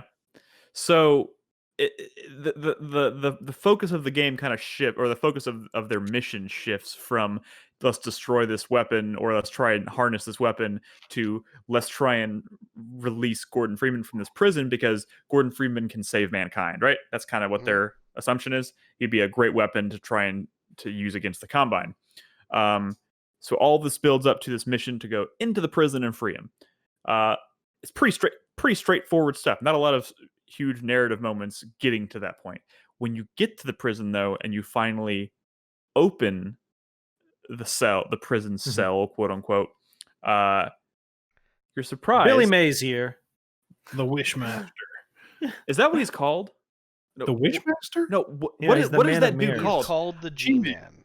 The Gunter G-Man. O'Dim. In my head, I keep wanting to call him the Elusive Man. He's only called the G-Man because that was the name of his character model in Half-Life 1. There is no actual name for this character. He's just a recognizable figure. He's the guy that you always see kind of off in the distance in Half-Life. Like he's always in the background in weird places. He's the guy wearing the suit, carrying the briefcase. He's clearly not human. You know what I mean? Like he looks human, but something's off about him. His speech patterns are irregular. He breathes funny. There's something very off about him in every appearance that you do with him. So, keeping in mind that this takes place before the events of Half-Life 2, you thinking you're freeing Gordon Freeman end up freeing G-Man from this cell. And in doing so, you had this like long conversation with him, and he uses his G-Man powers to offer, I guess, as thank you for freeing him from the cell, offers you, quote unquote, something you didn't know you wanted. And he shows her a glimpse. No, that's not what he says. He Well, says, I'll give you a wish, essentially. And she's like, get rid of the Combine. Get rid of the Combine. And It's he's like, I can't do that. That's like outside with- the that's outside the scope of his investment. Guys, He's like, let Chris Davis quote the game. He knows Well, every line. I did watch this video right before, and I was running out of time, so I was skipping a little bit. So I skipped the part where she initially asked to remove the Combine from Earth. There's You're right. Dragon Balls. But he did say after that, he's like, but I will give you something you might not even know you want, or you don't know you wanted. And he shows her a glimpse of the future where she watches her father die. Yep. And he's like, you can stop it. Yeah, and then she realizes that she can affect she's watching this happen, but she realized she can also interact with it. She can affect it. So With her electricity powers. with her new electricity powers, which, by the way, that moment at the end of the game where you're suddenly throwing the electricity was chef's kiss. So it's the same as the end of Half-Life 2, where your so portal like- gun or your gravity gun gets amped up. Yeah, you Yeah. gotta have some kind of super powered weapon at the end of every half. Brad, what did Brad say? He just completely garbled out there for me. Well, kind of what they're saying. It was so like similar. Like obviously, it was trying to evoke the end of Half-Life 2. Right. Yeah. Like so obviously, and it almost to the point where I was kind of rolling my eyes a little bit. It was fun, But it was fun because of the way was you're fantastic. controlling it, because it's tied to your gloves and the way you're flinging these things around. It just felt magical. It was or like amazing. when you're throwing the grenades down they were like Yeah. Mass Effect grenades from the first Well, game. yeah, you're in a hallway with like a million grenades, and you just grab one off the wall and chunk it, and grab one and chunk it, and yeah. It was so good. I feel like that hallway sequence leading up to that moment is going to be like easily a contender for like moment of the year for me, Yeah, because it was really it was really good. I haven't given my thoughts on the game like as I finished it. And I know we're talking about the story, but I do think the game is pretty incredible. I think it's my favorite game of the year, one of them. And I mean, hands down, best VR game. Like this has taken the spot of like super hot VR for me as my favorite VR game. Like this is just they took it to another fucking level. It is the It has- best possible demonstration of VR technology yet. It has a level of polish that just doesn't really exist on most VR games. it's So, different, in that but it's filled with like a lot of incredible moments. But I will say, like, I think after what's his name? I heard y'all talk about him all like smarmy like, but before Russell, no, the Eli, no Fred. What's his name? Fred. Gordon Freeman. What are you talking about? Jack? Wait, is it Jack? Wait, you mean the alien? Yes, Oh, I don't remember Jeff? his name. Jeff. Jeff. Oh, Great character. Because all of y'all on a previous podcast were like, Jeff's so cool. And I was like, who's Jeff? I thought Russell was Jeff. And I was like, why do y'all like this guy? But then I got to that chapter with Jeff. I was like, oh, okay. This was pretty great. But I think after that, like when you encounter like the antlions, it's like, well, these are kind of cool, but they're just really another enemy. And it's not cool. Like Half-Life 2 is one of the greatest games of all time. I don't think this game quite reaches that heights, but as a VR spectacle and as a VR game, it's like really fucking incredible. And that Jeff stuff was really great. But once you start to get to the antlions and like the stuff at the end, which was so similar to like when you get the enhanced gravity gun in Half-Life 2, I was like, okay, I see what they're trying to do. But I think it was incredible. There was a lot of conversation. There's a lot of conversation shortly after the release of like, if I can find a way to play it outside of VR, should I do it? No. And I was adamant that no. The answer is no. This should if you're going to play this game, it should be played in VR. The story elements and the like the environments are not what make this game great. It's interacting with the world in VR and interacting with the mechanics that make the game great. So no, even though someone has modded the game and you can play it outside of VR, I would not recommend it. It's gonna be the same thing as like fucking playing Beat Saber not in VR. It's like gonna there's go no from fucking point in it. Yeah. It would go from being amazing to being fine, and that's just that's not good. It would become the worst Half-Life game outside of VR. Right. It would be a fun walking simulator for a while with some weak combat. In VR, VR the combat. It really is incredible. Yeah. So, it really is. So, anyways, kind of back because we stopped just shy of the actual like. Oh yeah, the wish save your father. You save your father, and then G-Man just kind of disappears. Gordon Freeman, I forgot what his exact line is at this point, but you free your father, and then he says something along the lines of, "By freeing this man, there will be consequences." I forgot exactly what his wording is, but Gordon Freeman kind of appears behind him, and he hands him the crowbar. Well, I think he's essentially saying that with all the G-Men's powers and shit, he's been trying to groom Gordon Freeman to like be his like minion, and Gordon's not having it. Yeah. And he's like, maybe you will be the one I'm looking for instead. I think that's kind of where he was going with that. And then it cuts to a white screen and it says like subject Alyx recruited or whatever. Hired. Hired. Which I don't really know what that means. So like while I watched some videos at the end of Final Fantasy VII Remake, I didn't for this game. And I know, and then you get the scene where it's like the ending of Half-Life 2 episode 2, and now Eli her father's alive. Yeah. But so the implication, funny enough, Alyx is gone. Funny enough, another game about time travel. So the implication with the G-Man is that he represents outside extragalactic watchers of the universe, and that he has these quote. He's a galactic puppet master. Let's just call him that. I mean, yeah, but he's a puppet master as a mercenary for hire dealer. Okay, so he hires on subjects to go be inserted into scenarios that he's compensated to influence their outcomes.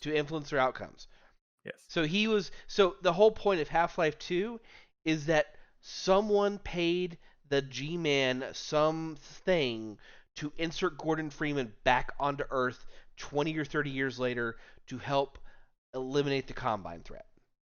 Right. The whole thing with Alyx is that Alyx was a potential subject he thought about hiring back during the Black Mesa incident. In episode 2, he says in a conversation to Gordon, when I plucked her from Black Mesa, I did it in the face of objection, that she was a mere child and of no practical use to anyone. I have learned to ignore such naysayers when quelling them is out of the question. Did you read that off a screen? No. I love that. I had a feeling. I practically know it by heart. So what? Clearly. So the implication is that Gordon with Half-Life Alyx has been fired, and Alyx has been hired in her place. But the more interesting implication there is because Eli is alive. Eli is aware of the G-Man. He's one of the very few people in the Half-Life universe that knows that he exists. It's him, it's Dr. Breen, maybe Judith Mossman, and that's about it. What about Barney? And so in the Who is in Barney? episode This 2, is probably because I didn't play Half-Life 1, so is Barney a Half-Life 1 character? Barney is the guard of Half-Life Blue Shift. He's He shows up in Half-Life 2 as well. yeah, he's the guy that kind of rescues you from getting sent to Nova Prospect at the very beginning. He gives you the crowbar. Okay. He's your ally. He's a great guy. Yeah. So in Half-Life 2 episode 2, Eli in Half-Life 2 episode 2, during the conversation while the Vortigaunts are trying to heal Alyx from the Hunter injury, they have a conversation, and then as she's just about to wake up, the G-Man goes over to Alyx and whispers to her, "Now listen, my dear, when you see your father, relay these words. Prepare for unintended consequences." Unintended consequences was one of the chapters from Half-Life 1. In Half-Life 1, the G-Man is the one that supplies... rabbit hole, by the way. In Half-Life 1, the G-Man is the one who directly supplies to Eli Vance the Zen crystal that causes the Resonance Cascade and the Dimensional Rift, causing everything to start. So Eli Vance is aware of who this person is, and that opens up a whole world of fucking possibility of where you could go with this. So you're going to play as Alyx or Gordon in the next Half-Life game? I mean, it's going to so be Gordon. real quick. This seems like it's setting us up either for Half-Life 2 Episode 3 or Half-Life 3. Well, it's funny because somebody in chat said this, and I kind of agree. Doesn't this kind of make Half-Life Alyx Episode 3? It kind of does, yes. So it just this kind of leads into the next. Stuff that happens before the ending is kind of superfluous, though, in the grand scheme of things. In the grand scheme of the story of Half-Life, yes, but I mean, it's a game. It was all a very elaborate setup to address the cliffhanger at the end of episode 2 and give you some closure. Yeah. And now seems it seems like we're gonna get a Half-Life 3 that's gonna be in VR as you're playing Gordon. That's what it seems that's gonna happen. You're gonna be Gordon trying to rescue Alyx. But more like than she's just fucking that. Whatever Alyx is at this point. Where is Alyx? We don't know. Cortana now. The G-Man. Where is she? She's in the G-Man's G-spot. We don't know where she is. She's somewhere in some I don't know, doing stuff for him. Correct me if I'm wrong, but this game, the last shot of this game really is after the wish is granted. Alyx kind of disappears, and G-Man hands Eli the crowbar. Right? No, wait. No. In his little void or whatever. I'm trying to figure. I remember at the very end, you're sitting there and you see what are clearly not Alex's hands. They're Gordon's, right? Yeah, at the end. Yes, you're Gordon. Where did Alex go? Why can I not remember where Alyx? You don't know. Eli's alive. Alyx is gone. Outside of dimensional temporal jail cell that Gordon was in before. Okay. She's imprisoned and asleep. Okay, so this basically ends with Eli hands the crowbar. You know, at the end when you grab the crowbar, it plays like a sound effect. Yeah. Mm-hmm. You know, it's like you can let go and keep grabbing it, and it keeps triggering that sound effect. Really? Yeah. I did not know that. I like there was a nice little touch there at the end too. After you handed the crow. Was it after you handed the crowbar? At some point, you can turn and look around the hangar that you're in, and you can see the G-Man. Gordon the crowbar. Yeah, and you can look over and you can see the G-Man doing his creepy stalking, watching you from a distance thing over on the catwalk, and then he turns around and walks away, which is always super creepy. And that happens plenty of times in Half-Life 2, but they squeezed one. That was one thing. The entire time I was playing Alyx, they couldn't squeeze him into this. I know, because he was in the prison. The entire time I was playing Alyx, I was waiting. I was looking around trying to see G-Man because I was like, he's got to be around here somewhere. And I got towards the very end, and I was like, they did this didn't use them anywhere. What the fuck? And then you start when you first go into the prison and you realize you're in this like temporal, like this weird dimensional fucked up place, and you go into that room and there's the guy sitting on the bed and he's walking around and looking out the window and stuff, but he's kind of like a ghost. I was like, that kind of looks like G-Man. What is going on here? And then all of a sudden it kind of hit me. I don't remember when they expressly tell you.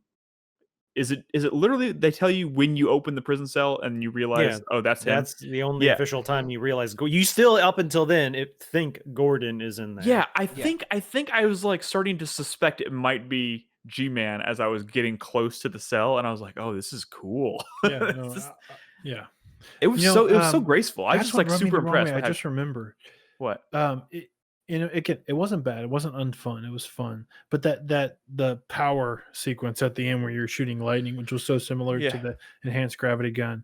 But right before that, you do like an escape sequence with the Strider. Yeah. And I was like, that was at the end of Half-Life 2 as well. They're just doing the same shit again. And I was like, the greatest hits of Half-Life 2. It felt towards the end, it felt like a greatest hits.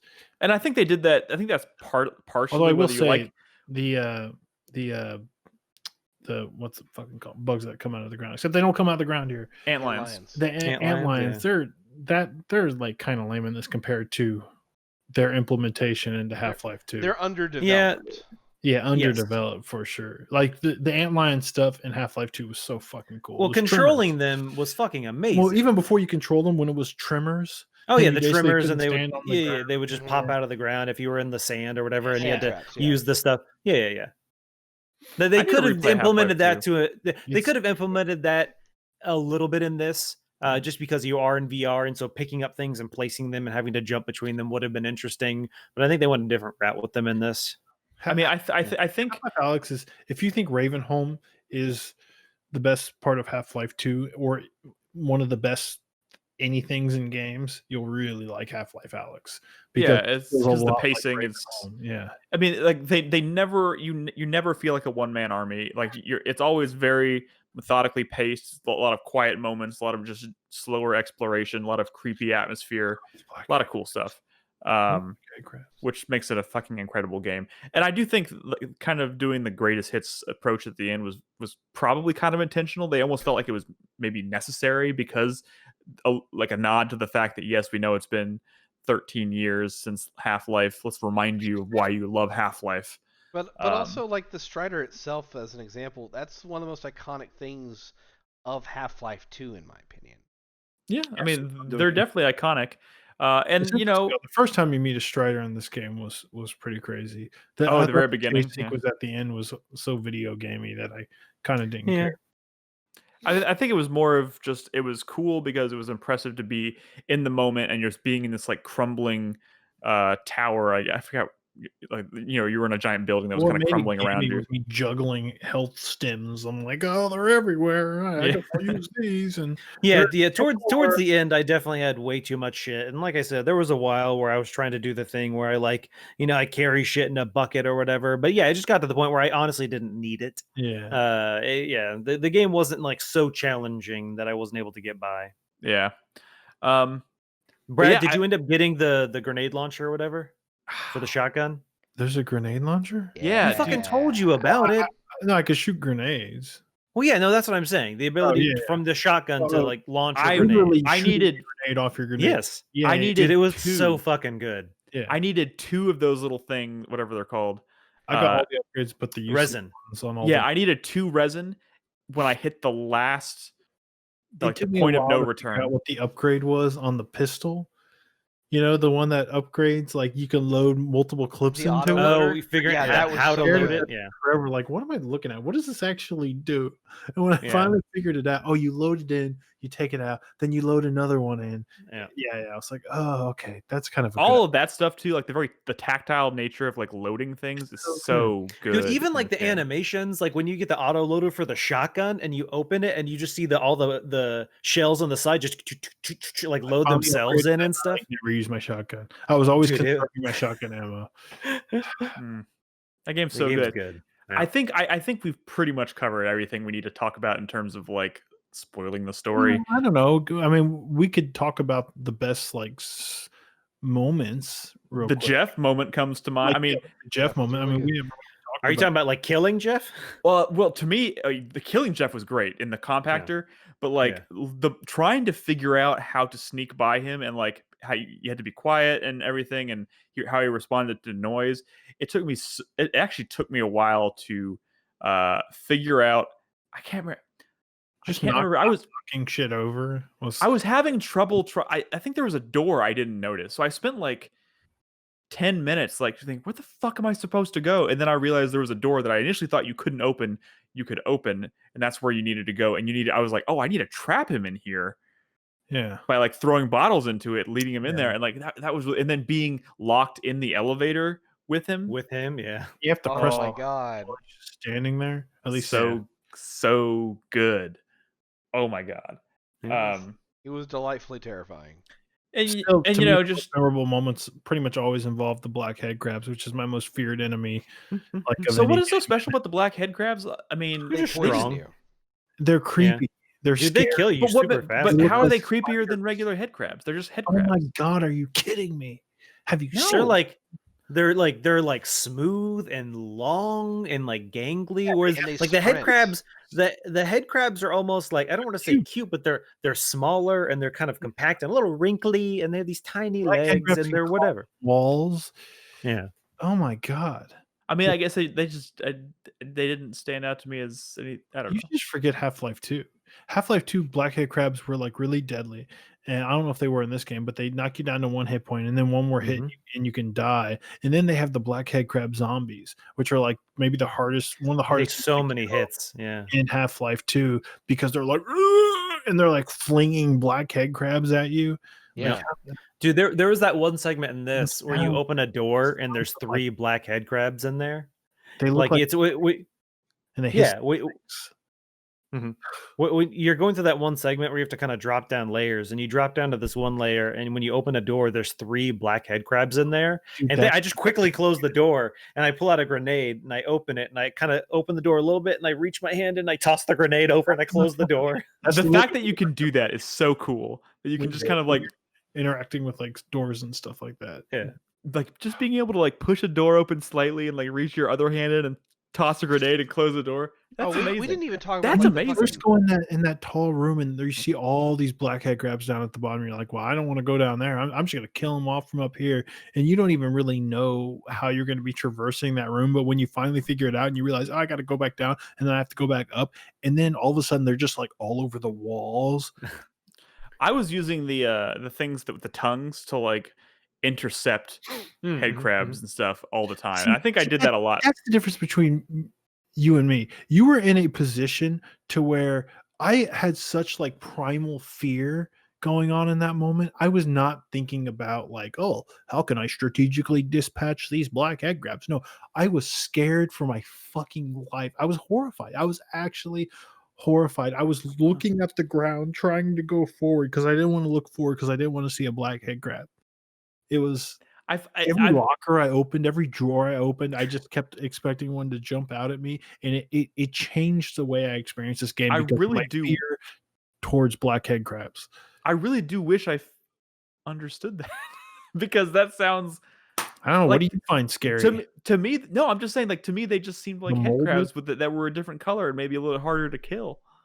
I don't know. Maybe I'm probably gonna play this game again.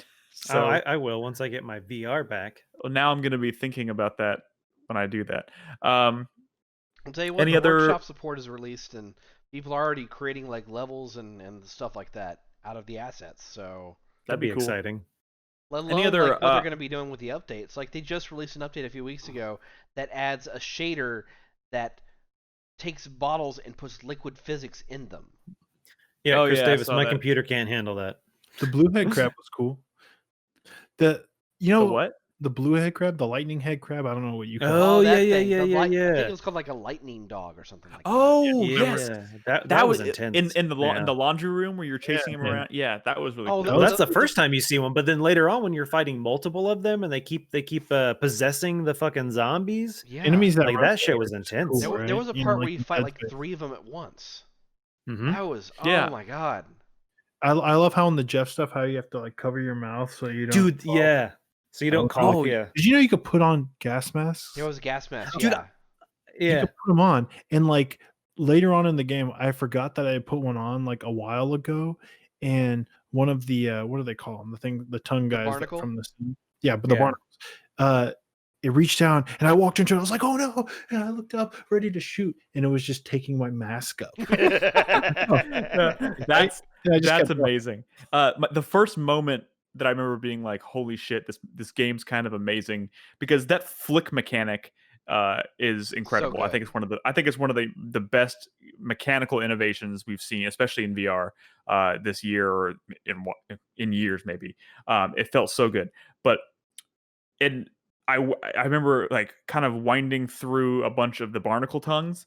And I look over and I see a resin sitting on the edge of the train car thing, and I was like, I can try and grab that and pull it to me, and I like yanked it, and it flew through the air, hit a tongue, and then the tongue started carrying it up, and I was like, what the fuck, no! So like in this moment of panic, I just pull my gun out and just start unloading my gun into the barnacle and killed it, and then the fucking resin just fell right back out. It's like everything felt so connected and like natural. Like I feel like in any other game, it would have eaten the resin and it would have been gone, but I was able to get it back just because that made sense in the world. To that other fucking VR game that you played early at the very beginning of the year that you put on your top 10 list. Oh, Stormland? Yeah, you played Stormland this year, even though it was a last year game. Yeah, and I put that on. Are you asking how this compares? Yeah.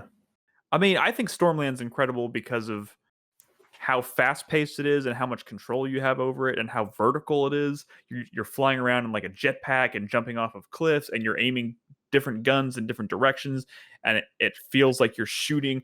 Remember how satisfying it was to shoot robots in binary domain? Yeah. Like that's Stormland, but in VR, and you have full range, like full motion control. Like I think sometimes you play some janky indie horror games like that one you played kind of recently. Lies right? Beneath, yeah. Yeah, but like there's Lies Beneath is not impressive. Stormland is not a Lies Beneath. I know it's not.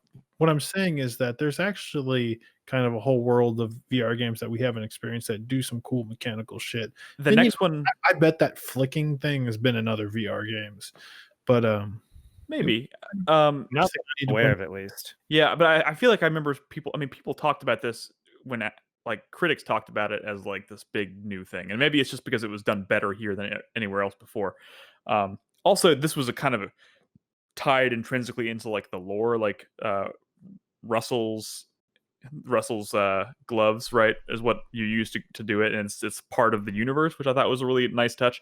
But arms. Wait, what? You have no arms. I'll be honest, the arms thing didn't bother me in the slightest. Okay. Same. It felt, I don't know, I almost feel like it would have been more distracting. Like it would have been like looking down at your body. To where you have no arms at all? Like when you interact with like valves and stuff, they just turn. Mm-hmm. There's no Yeah. hands turning valves in Half-Life 2. Or like Yeah. steering like your vehicles, there's no arms holding Yeah. the steering wheel. It's just physical. How strange. Speaking of VR titles, though, the next one I'm going to try is that Walking Dead Saints and Sinners game. I've heard really good things about it, and people keep trying to get me to play it. And that's a 2020 game too. But like the actual interaction of the melee combat's actually pretty decent. Yeah, so I'm really eager to try that. It could have been a lot better here. Kind of disappointing. The lack of melee. Yeah, that was probably my biggest bummer about this game, to be honest. But anyways, I think this kind of does it for Half-Life Alyx discussion. I think we covered all our bases. We obviously love the game, and it does some really cool stuff. It gives us hope that Half-Life is kind of back. Like it won't be 13 years before we see another Half-Life. I don't think. I don't think they would have dared do what they just did if they didn't know they had another game coming down the pipe. I agree. This is not going to be a standalone. This is like, oh, we've wrapped it up. We're good to go now. Like we are getting something else. They're specifically saying at Valve that this is a return to the universe. Yeah. I don't think Half-Life 3 needs to be a VR game. I think I would like it to be. I don't think it needs to. but I think there is potential they could try and do a Resident Evil 7 type thing where you can play it in VR or out of. I think hope that it needs is to in be the VR. focus. I think I that hope needs it to be is the in VR. focus. I hope so, but Mhm. when it's in VR, everything's a lot slower paced. There's less enemies and stuff, They which is That's true. fine. But I want a portal gun, and I don't think you're going to get a portal gun in VR because I think Why not? we would all Think die. of all the vomit. Think of all the I mean, vomit. it's true, yeah. But the thing is, Or- there's what I- there's talk within the Valve community that there is another Half-Life VR project in the works, more than likely a Barney related project. But there's also work on a full-on numbered title. Yeah, it makes sense that Half-Life 3 ends up being not VR, but I wouldn't be surprised if we get more smaller spin-offs kind of like this. Not, smaller, This I think isn't a it's not small fair. It's a spin-off. 15-hour game at least. Sorry, Nolan, what were you saying a second ago? I know you got cut No, off. I was just saying that the most recent, VR game I'd played besides this was can't ever remember the name of that stupid game. Oh, There's Boneworks. Thank you, Boneworks. I can't ever remember that. It's so dumb. And I hated every second of it. It made me feel nauseous, whatever. I was so worried. And then I played this, and the fact that I could free walk around the world without having any issues just kind of shows me that they can take, something that seems, I don't want to say like that's like daunting, but something that seems like it's a difficult task, but make it work. And so Yeah. I feel that they could potentially take a portal gun and make it work in VR. Yeah. I wouldn't think put there's it past potential. them. I wouldn't put it past them. This definitely seems to be they've proven themselves as competent VR developers for sure. So I recommend portals in VR. I'll be honest. That would, I could imagine that Or even going the a ones little. where like one's on a wall and one's in front of you, and you're dropping. I can imagine that being vomit inducing. die. Dude, that's already fairly intense in 2D. But you know what? I like just the thought of it. Like the thought, I mostly just want to try it because I'll just to say just to experience it and see what the fuck it actually feels like. Even though I do know it'll probably make me ill. But anyways, I think this is going to conclude not only our Half-Life Alyx discussion for the night, but the show for the night. Thank you guys for being here. I know it's been a while since our last regular show. We'll get back to the show as usual next week. Again, want to reiterate at the beginning of the show, Nolan had mentioned itch.io, which is a great bundle to take advantage of right now. Not only would you get like 1,600 games to play for as little as $5, but it also supports an important cause right now. So check that out. Just go to itch.io and I think the bundle is probably available through the end of the week. Maybe I want to say it's a little bit. I think I want to say it's to like the 14th or 15th. Yeah, that sounds right. But also, don't forget next Tuesday. It ends in 4 days from today, 4 days. so that'd be the 15th, I guess. 4 days left to get 1,600 games, and there's some good ones on there too. It's not just a bunch of no-name stuff. There's a lot of cool stuff on there worth checking out. Also, this coming Tuesday at 8 p.m. Central Standard Time, which is my usual broadcast slot, I'm going to be recording the next episode of the Revival Club podcast, putting a bow on our time with Okami. I'll be talking with David and our community guest Kenton about our time with Okami. And if you're a supporter on Patreon at the $3 tier or higher, or a subscriber on Twitch, you're invited to participate in the Revival Club. We're playing Sleeping Dogs this month. I'm already like 10 hours into it. That's a pretty dope ass game as well. So, of course, also discord.gg/4player. We'd love to have you in there. We're talking about games all the time. And we will return next Thursday night with a normal, good old fashioned 4-player show. I don't know what we're going to be talking about yet, but there's always something. And the week after that's The Last of Us. We'll be talking about The Last of Us. That's exciting. That might need a spoiler cast. That is going to be a hard game to talk about without wanting to talk about spoilers. So you might get a lot of spoiler casts in the near future. So anyways, thank you so much for listening. 4playernetwork.com is the website, and we will catch you guys next time. Good night. Bye. Bye.